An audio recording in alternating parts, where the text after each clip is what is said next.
Buenas, bienvenidos a Terra Mágica.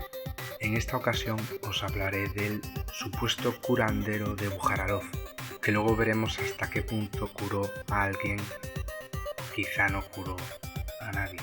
Esta persona dio que hablar en los periódicos de la época y me la encontré buscando sobre otra persona que es Emanuel Swedenborg, que fue una persona que decía haber viajado a los diferentes planetas como Marte y demás, hablar con marcianos que supuestamente viajaban hasta su estudio para hablar con él, y también supuestos habitantes de otros planetas, y que también creó su propia religión o secta, y sus adeptos creían que el fin del mundo ya había pasado, y un montón de cosas extravagantes. Entonces, buscando sobre esa persona, me encontré con el curandero de Bujaraloz, y posteriormente, al encontrar una frase o una palabra que buscar, como era curandero de Bujaraloz, y posteriormente su nombre, Gaudencio Beltrán Pallarés, pude encontrar hasta 15 recortes de prensa que nos hablaban de este supuesto curandero, los cuales, después de haber leído todos y sacar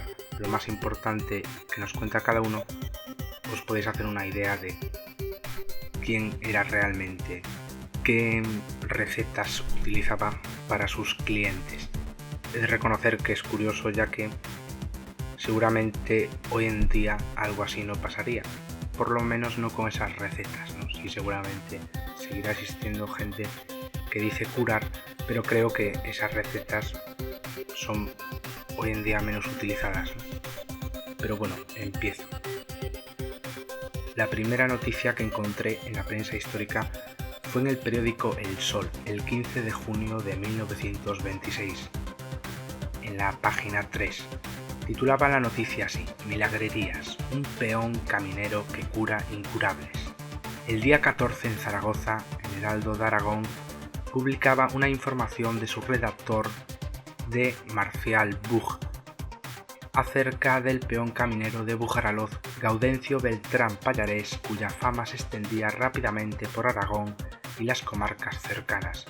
Una noche del pasado mes de enero se le apareciera a Gaudencio San Antonio para revelarle que Dios le concedía la gracia de curar a los incurables y de leer el pensamiento de la gente. La fama de Gaudencio creció rápidamente a consecuencia de unas curaciones supuestamente milagrosas, y aunque los médicos desautorizaran completamente al peón caminero de montaña, Santa Isabel, La Cortuja, Piña, Quistoc, Castejón, Fraga, La Almolda, Ocera y de otros pueblos de la región acudían centenares de incurables para ponerse en las manos milagrosas del peón caminero. El señor Bug anunciaba en el periódico El Heraldo de Aragón que en informaciones sucesivas detallaría las curas realizadas por Gaudencio. Y bueno, tengo que decir que no he podido acceder al Heraldo de Aragón, ya que, buscando en la prensa histórica nuevamente, he visto que el Heraldo de Aragón está en la Biblioteca Nacional Española, pero hay que ir a Madrid, a la Biblioteca Nacional. Desde internet no se puede acceder. Pero por suerte he encontrado bastantes noticias que se hacen eco de lo que nos contaba el Heraldo de Aragón. Esta misma noticia aparecía reproducida al día siguiente también en el periódico El Pueblo, diario republicano de Valencia. Hay que decir que muchos de estos recortes es como la misma noticia, y algunos hacen eco de una parte que el otro recorte no se hizo, y por eso se va ampliando la información con cada recorte. El día 17 de ese mismo mes, el periódico La Voz publicaba la noticia: El curandero de Bujaraloz, lo que opina el presidente del Colegio Médico de Zaragoza. Y nos volvían a contar cómo en el Heraldo de Aragón seguían con sus informaciones acerca del caminero de Bujaraloz, y publicaban el día 16 las impresiones que el presidente del Colegio Médico de Zaragoza, Joaquín Jimeno Riera, había sacado de una entrevista con el famoso Gaudencio Beltrán, que se atribuía el poder de curar enfermos y relaciones directas con San Antonio, y copiaban algunos párrafos. Hablaba de Dios, San Antonio y de todos los santos y santas. Él no es nada ni nadie, es simplemente un intermediario entre la autoridad suprema que le dirige imperativa y los desdichados mortales que sufren. Pudiera, si tal fuese su deseo, ser rico, poderoso y feliz, pero le mandaban que siguieran su pobreza en su humildad. Esto no obstante, llegará un día en el que se ha de ver cómo por su mediación se operará algún prodigio. Ni su propia madre lo conoce actualmente. Nadie es capaz de imaginar lo que lleva dentro. Pero ya verán, ya veremos, auguraba el día de la revelación. Les mostraba orgullosos unos surcos en la palma de su mano derecha que formaban confusamente una cruz cismática de la que él decía que era la cruz de Caravaca, y unas diminutas frambuesas, vulgarísimo accidente cutáneo, esparcidas por su pecho y que representan, según su interpretación peregrina, los clavos de Jesús y la lanza de Longinos. Al expresar ingenuamente todos estos absurdos, la figurilla enclenque de Gaudencio Beltrán parecía abandonada, pero perdida entre las tierras áridas, y tomaba caracteres grotescos. Habla cuanto creemos, sin disimulo, sin la más leve desconfianza, como quien libera gustoso un caudal de energía psíquica acumulada en muchas horas de cavilación.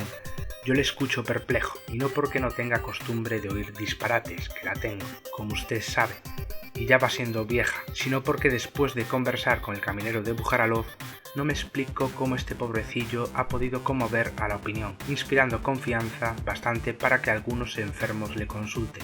Es decir, cómo encontrar la explicación sí que la encuentro. Lo que ocurre es que mi espíritu se resiste a admitirla porque es un poco dolorosa.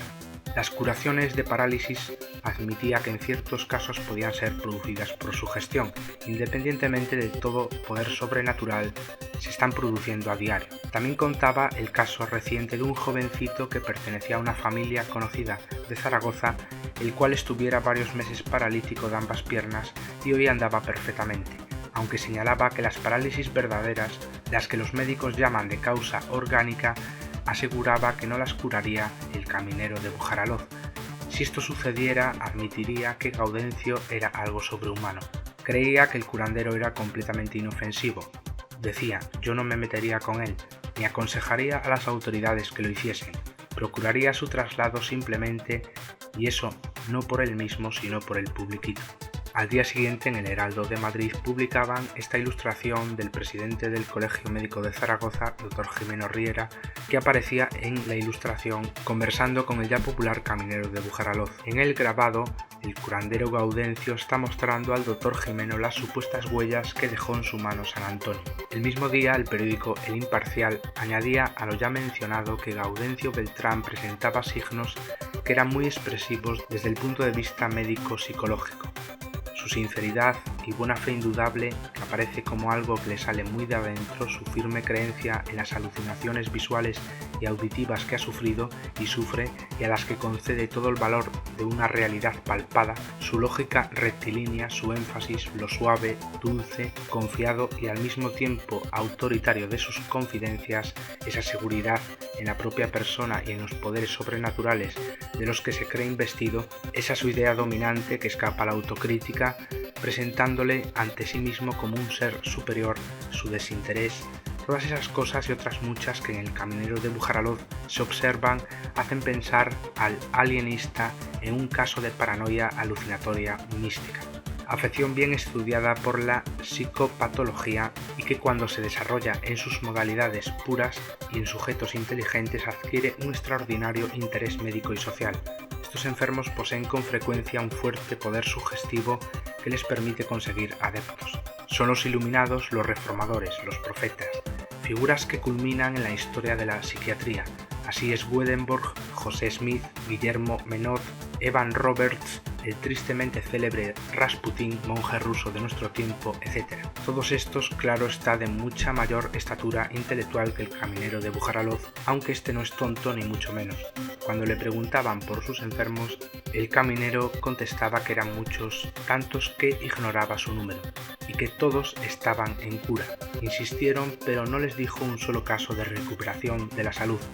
Todos sus pacientes siguen en tratamiento, que suele darles por escrito, largos escritos de 3 y 4 carillas, decía, y aún más porque escribe mientras no le mandan que suspenda la escritura. El día 19 el periódico La Opinión, diario independiente de la mañana, se hacía eco de la misma noticia. Ese mismo día el periódico La Voz publicaba la noticia en resumidas cuentas: no ha curado a nadie. En ella nos contaban cómo no había ni un solo caso de curación, ni siquiera de alivio, prescindiendo de aquellos aspectos imaginativos muy propios del histerismo y de la neurosis. El día 24 el periódico El Progreso, diario republicano, publicaba la noticia: un peón caminero sana todos los sábados a 10 personas.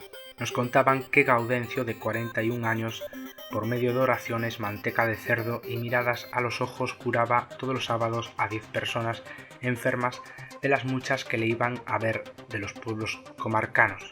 Gaudencio le contaba al periodista que San Antonio se le apareciera dándole poderes para curar a la gente todos los domingos, pero se le apareciera nuevamente para retrasárselo un día al sábado. El curandero daba manteca de cerdo a los hombres y de cerda a las mujeres. La industria local estaba vendiendo gran cantidad de manteca de cerdo. El día 24 el periódico La Libertad publicaba la noticia titulada La España cuatrocentista, alucinaciones, curanderismo e incultura. En ella nos contaban que para la ciencia Gaudencio Beltrán era un caso patológico, perfectamente definido, un enfermo mental de tipo paranoico, cuya perturbación seguía un proceso claro. Fuera en tiempo gran bebedor, blasfemo y poco piadoso. Trabaja en tierras eternamente sedientas y abrasadas buena parte del año por un sol de fuego. Ofrece su organismo los más claros estigmas acusadores de la propensión a las enfermedades mentales. Ha sufrido alucinaciones ópticas y auditivas. Ha visto a Dios y a San Antonio. Los dos le han hablado. En su cerebro enfermo arden, asociadas por los misterios hilos de la histeria, la llama del misticismo y la llama de la sensualidad. Casi todos los paranoicos de esta clase juntan en sus delirios turbios al Dios irritado del Sinal y al santo de las tentaciones. Hasta ayer era simplemente un predispuesto a la locura o un perturbado pacífico, razonador y nada peligroso, que cumplía con todos sus deberes profesionales, viviendo para su familia y su casa y en santa paz con sus vecinos. Pero la varada de santidad que repentinamente le ha cercado convierte al caminero de Bujaraloz en un peligro porque contagia la locura a muchas gentes ingenuas y pacíficas. También nos decía que la verdadera víctima de este asunto sería el médico titular de Bujaraloz. Al día siguiente el periódico El Progreso hablaba nuevamente del supuesto curandero. Decía que seguían siendo el tema general de las conversaciones el caso del curandero. Gaudencio insistía en que el mismísimo San Antonio en persona se le aparecía cierta noche, precedido de un grande y súbito resplandor, algo así como un fogonazo de magnesio, y le dio poderes de curar en domingo, y luego se arrepintió y le retrasó un día la consulta. El periódico publicaba un extracto de lo que el supuesto curandero redactaba a sus pacientes en un papel vasto por lo regular. Después del nombre del paciente, Gaudencio escribía: en nombre del Señor, tomarás tanta cantidad de manteca y la pondrás sobre tu mal en esta forma. El primer día una vez, el segundo 2, el tercero 3 y los demás una sola vez cada día. No gastarás mal genio, no calumniarás a tu prójimo, no perderás el tiempo en vicios ni ocios, no ofenderás a Dios o a San Antonio y volverás cuando yo te ordene, Dios sobre todo. El día 26 el periódico El Pueblo se hacía nuevamente eco de la noticia. Nos contaban que Gaudencio confesaba a sus pacientes. Si había alguno con pecado, aquel lo descartaba, no lo curaba por estar en pecado mortal. Todos los enfermos estaban en cura, pero no se conocía ningún caso de curación. Lo extraño es que prendieran en las mentes estas tonterías, decía el periódico. Por último terminaba: naturalmente, como que la tierra está invadida de alucinados. El día 30 el periódico La Voz de Menorca, diario republicano, se hacía también eco de la noticia. El día 21 de julio de ese mismo año, A. Montoro, del periódico El Luchador, elogiaba al curandero y criticaba a sus colegas por haber hablado del supuesto curandero. Ese mismo mes, en el periódico La Luz del Porvenir, decía que tenían una copiosa información sobre el peón caminero de Bujaraloz y sobre sus curas, pero habiendo perdido actualidad, renunciaban a transmitir ni a comentar. También nos contaban que una curandera de Barcelona desaparecía con las alhajas y dinero de una pobre mujer, tomándolas como instrumento para la curación maravillosa de un niño, hijo de la segunda. También nos decían que otro niño en Madrid había sido secuestrado y se le había hecho asistir a no sabían qué reuniones extrañas, etcétera, etcétera. Y era de ver, decían, con qué placer publicaban estas noticias con el INRI correspondiente de determinados periódicos que no era necesario determinar. En agosto de ese mismo año, el periódico El Practicante Salmantino, órgano oficial del Colegio de Practicantes y Matronas, A. Serrano, decía que con gusto había leído la campaña que la prensa había hecho contra el curandero Gaudencio, también apodado el Peliches, quien se dedicaba a curar enfermos por medio de hechicerías y milagros, empleando también en el tratamiento de los pobres incautos que llegaban a sus manos el agua y la manteca. Él, un humilde practicante, se unía a la protesta y decía: ojalá que todas estas protestas juntas sirvan para que de una vez se acabe esta vergüenza de profesionalismo antirreglamentario. Y eso es todo en este videoprograma. Hasta otra. Chao.